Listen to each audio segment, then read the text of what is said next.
Hello வாங்க, இன்றைக்கி நம்ம பாவக்காய் தொக்கு செய்யலாங்க. பாவக்காய் தொக்கு எப்படி செய்யலான்னு பார்க்கலாம் வாங்க. பாவக்காய், வெங்காயம், தக்காளி கட் பண்ணி வச்சுக்கலாங்க. வாங்க, அடுப்பு பற்ற வச்சு கடாயை வச்சுக்கலாங்க. கடாய் காய்ஞ்சதும் நம்ம எண்ணெயை ஊற்றிக்கலாம். எண்ணெயும் சூடு ஏறட்டோங்க. நல்லா சூடு ஏறினதுக்கப்புறம் கடுகு போட்டுக்கலாங்க.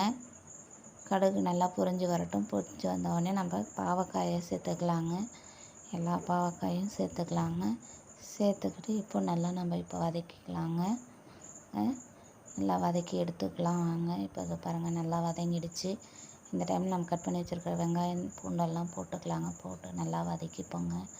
அதான் கூடவே இப்போ நம்ம கட் பண்ணி வச்சுக்கிற தக்காளியும் சேர்த்துக்கலாங்க. தக்காளி வதங்கட்டோங்க. தக்காளி கூடவே கொஞ்சம் மஞ்சள் பொடியை சேர்த்துக்கலாங்க. சேர்த்து நல்லா வதக்கி எடுத்துக்கலாங்க. வதங்கினத பிறகு இப்போ நம்ம தேவையான உப்பையும் சேர்த்துக்கலாங்க. அது கூட தேவையான காரத்துக்கு ஏற்ற மிளகாய் பொடியும் சேர்த்துக்கலாங்க. வாங்க, வதங்கின பிறகு நம்ம இப்போ தண்ணியை ஊற்றி நல்லா கலரிட்டு ஒரு தட்டை போட்டு மூடி வச்சுடுவாங்க. வாங்க, ஒரு 5 மினிட்ஸ் கழித்து எடுத்து பார்க்கலாங்க. வாங்க, சூப்பரான பாவக்காய் தொக்கு ரெடிங்க. பாருங்கள், மல்லி இலையை தூவி இறக்கிங்க. நீங்கள் வீட்லேயும் செஞ்சு பாருங்கள்.